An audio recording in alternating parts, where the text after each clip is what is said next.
You, John Fitzgerald Kennedy, do solemnly swear I, John Fitzgerald Kennedy, do solemnly swear that you will faithfully execute the office of President of the United States that I will faithfully execute the office of President of the United States and will, to the best of your ability, and will, to the best of my ability, preserve, protect, and defend the Constitution of the United States. preserve, protect, and defend the Constitution of the United States. So help you God.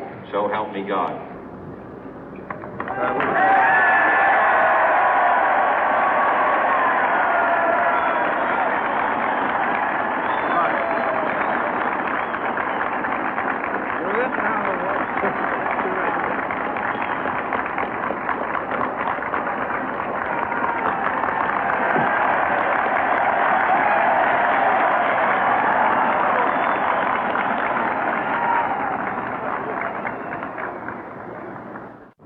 Vice President Johnson, Mr. Speaker, Mr. Chief Justice, President Eisenhower, Vice President Nixon, President Truman, Reverend clergy, fellow citizens.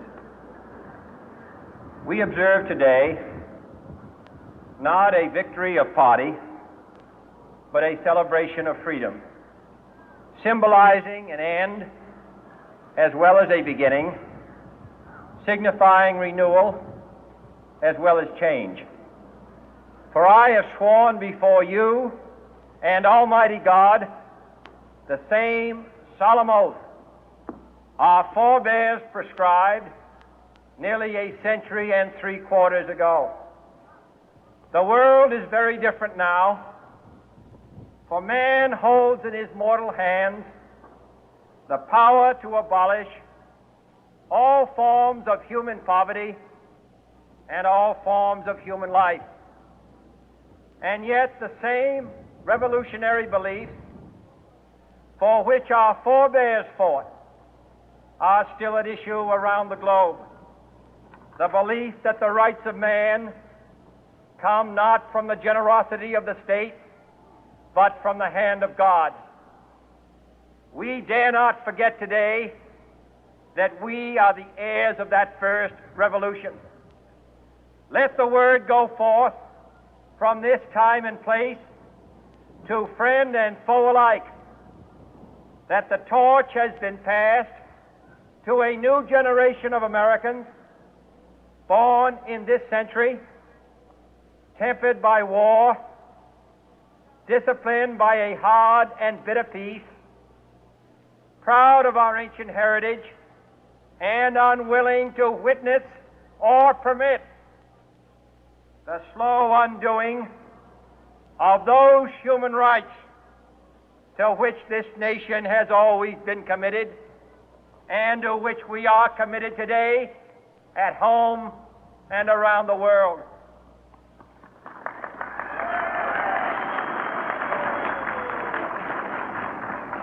Let every nation know, whether it wishes us well or ill, that we shall pay any price, bear any burden, meet any hardship, support any friend, oppose any foe to assure the survival and the success of liberty.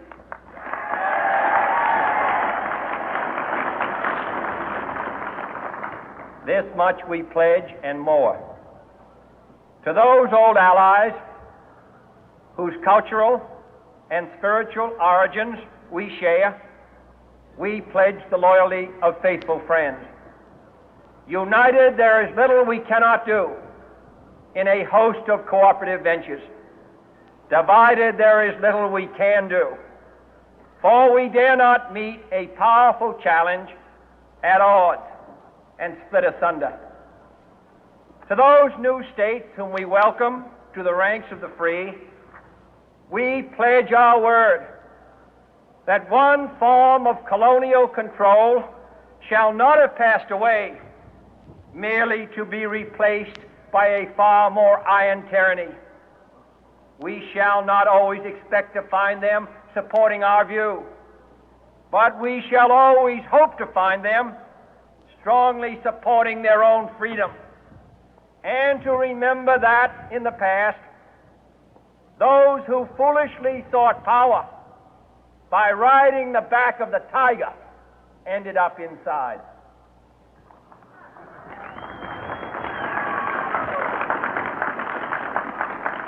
To those people in the huts and villages of half the globe struggling to break the bonds of mass misery, we pledge our best efforts to help them help themselves for whatever period is required, not because the communists may be doing it, not because we seek their votes, but because it is right.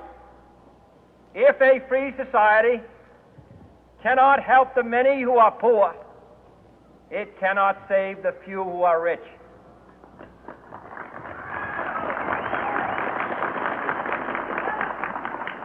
To our sister republics south of our border, we offer a special pledge to convert our good words into good deeds, in a new alliance for progress, to assist free men and free governments in casting off the chains of poverty. But this peaceful revolution of hope cannot become the prey of hostile powers. Let all our neighbors know that we shall join with them to oppose aggression or subversion anywhere in the Americas. And let every other power know that this hemisphere intends to remain the master of its own house.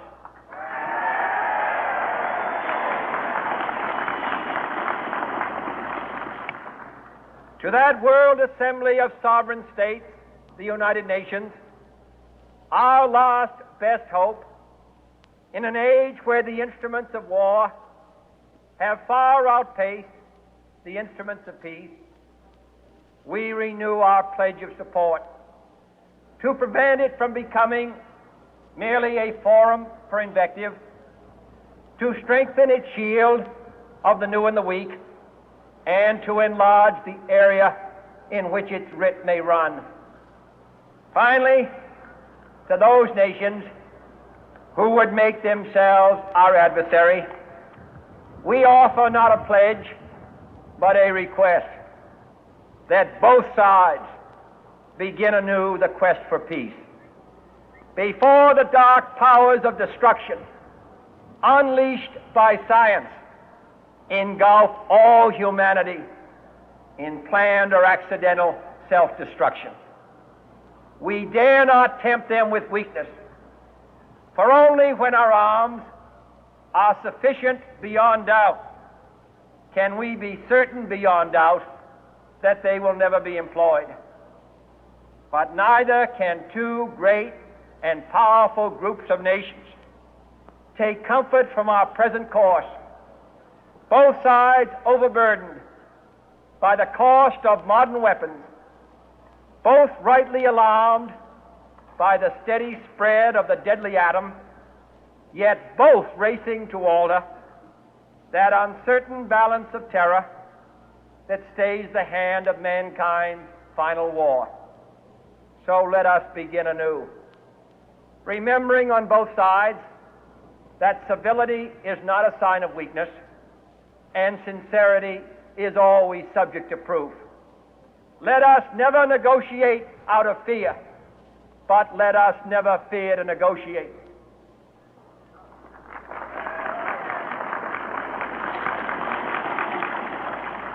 Let both sides explore what problems unite us, instead of belaboring those problems which divide us. Let both sides, for the first time, formulate serious and precise proposals for the inspection and control of arms, and bring the absolute power to destroy other nations under the absolute control of all nations.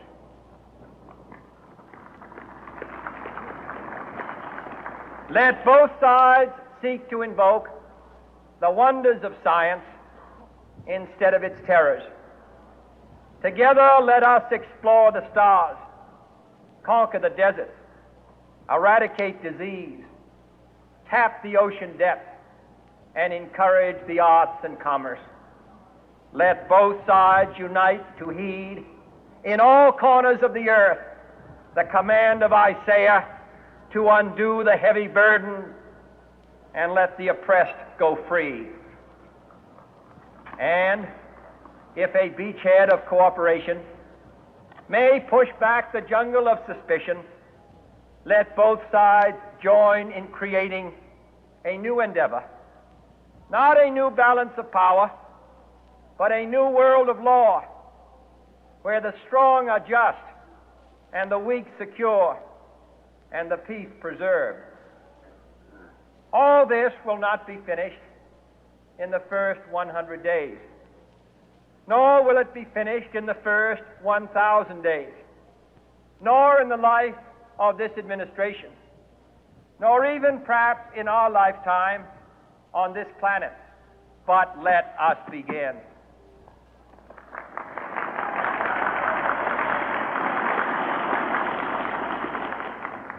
In your hands, my fellow citizens, more than mine, will rest the final success or failure of our course. Since this country was founded, each generation of Americans has been summoned to give testimony to its national loyalty. The graves of young Americans who answered the call to service surround the globe. Now the trumpet summons us again, not as a call to bear arms, though arms we need, not as a call to battle, though in battle we are, but a call to bear the burden of a long twilight struggle, year in and year out, rejoicing in hope, patient in tribulation, a struggle against the common enemies of man, tyranny, poverty, disease, and war itself. Can we forge against these enemies a grand and global alliance, north and south, east and west, that can assure a more fruitful life for all mankind? Will you join in that historic effort?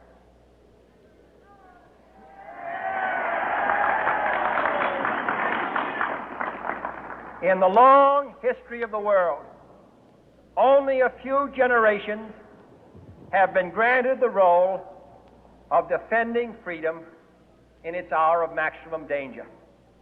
I do not shrink from this responsibility. I welcome it.